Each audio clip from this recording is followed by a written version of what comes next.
La radiodiffusion-télévision ivoirienne RTI et l'Université internationale de Grand Bassam engagés dans un partenariat durable. Cet engagement est matérialisé par cette signature de protocole d'accord entre les deux structures. À travers cette signature, la RTI va faire la promotion des activités de l'Université de Grand Bassam en vue de la faire connaître des populations ivoiriennes, mais aussi et surtout de l'étranger. Cet accord permettra véritablement à nos étudiants et à nos professeurs de participer à des activités de la RTI. Nous allons pouvoir organiser des conférences, des ateliers, aussi bien sur le plan national que sur le plan international. École d'enseignement supérieur d'excellence, l'Université internationale de Grand Bassam est un établissement dont la formation est fondée sur le modèle et les standards d'enseignement américains.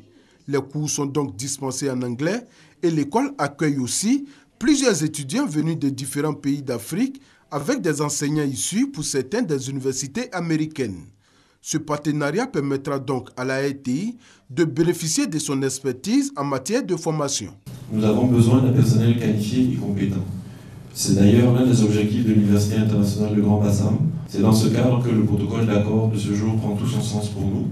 En effet, nous pourrons bénéficier de l'expertise de l'université en matière de formation et en matière de recyclage pour un certain nombre de nos collaborateurs.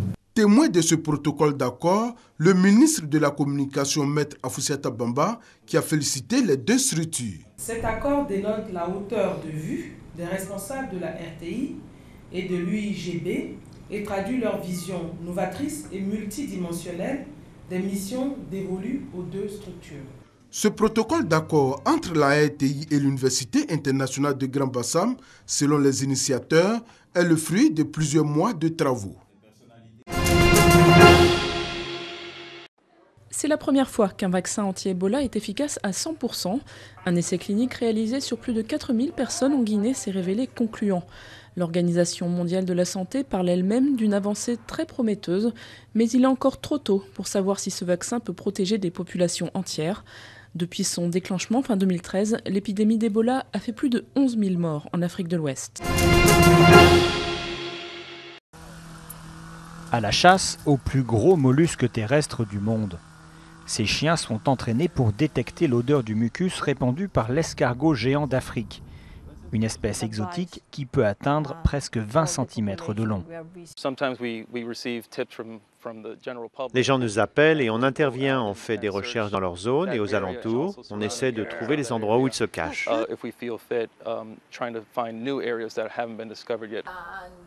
Le mollusque pourrait avoir été importé par des populations venues des Caraïbes qui l'utilisent pour des rituels vaudous.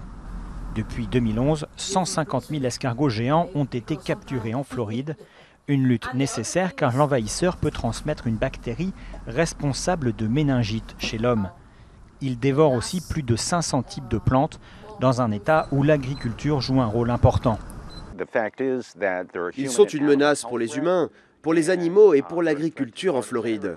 À certaines périodes de l'année, le pays tout entier dépend de l'agriculture de Floride. On exporte aussi dans le reste du monde. Outre les chiens renifleurs, les scientifiques ont expérimenté des pesticides chimiques.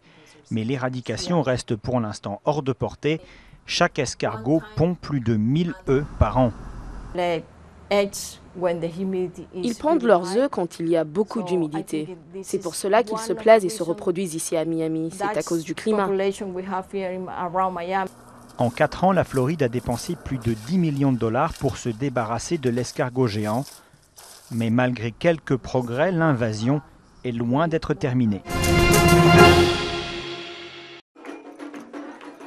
Des religions afro-brésiliennes comme le candomblé, au rythme de la samba et du carnaval. L'Afrique fait partie intégrante de l'identité culturelle et sociale du Brésil, un héritage de plus de 400 ans d'esclavage.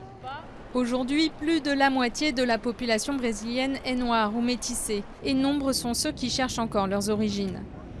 Le projet Brésil ADN Afrique a voulu apporter une réponse pour 150 d'entre eux grâce à des tests ADN. Objectif des 5 documentaires, renouer les liens rompus par l'esclavage. Les retrouvailles avec ses racines sont importantes pour n'importe quelle personne.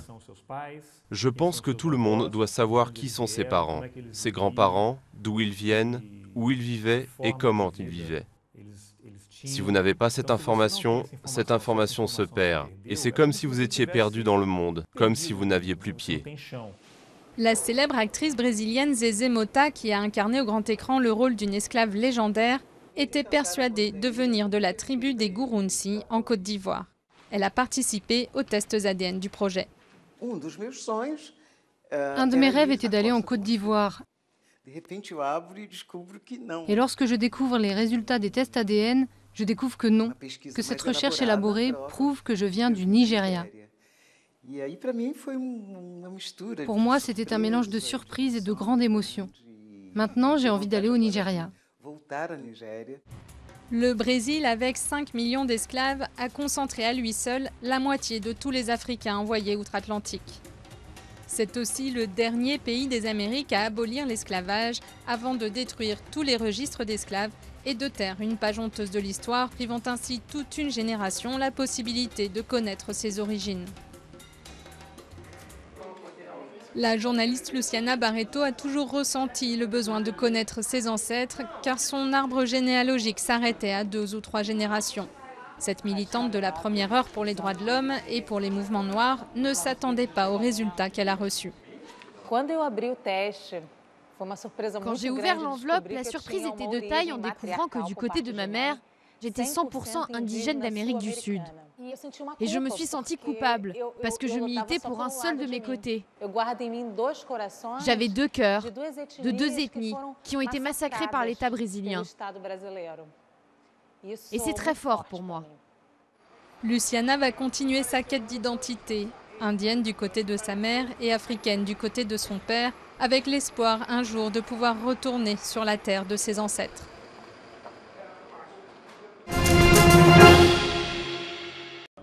L'attaque porte une nouvelle fois la marque de Boko Haram. Une kamikaze a tué 6 personnes au Nigeria en se faisant exploser sur un marché de Maïdougouri, plus grande ville du nord-est et fief historique du groupe islamiste. Confrontés à une résurgence des attentats, les pays de la région tentent d'organiser une riposte commune. Sans attendre, l'armée tchadienne dit avoir tué ces derniers jours une centaine de combattants islamistes sur les rives du lac Tchad.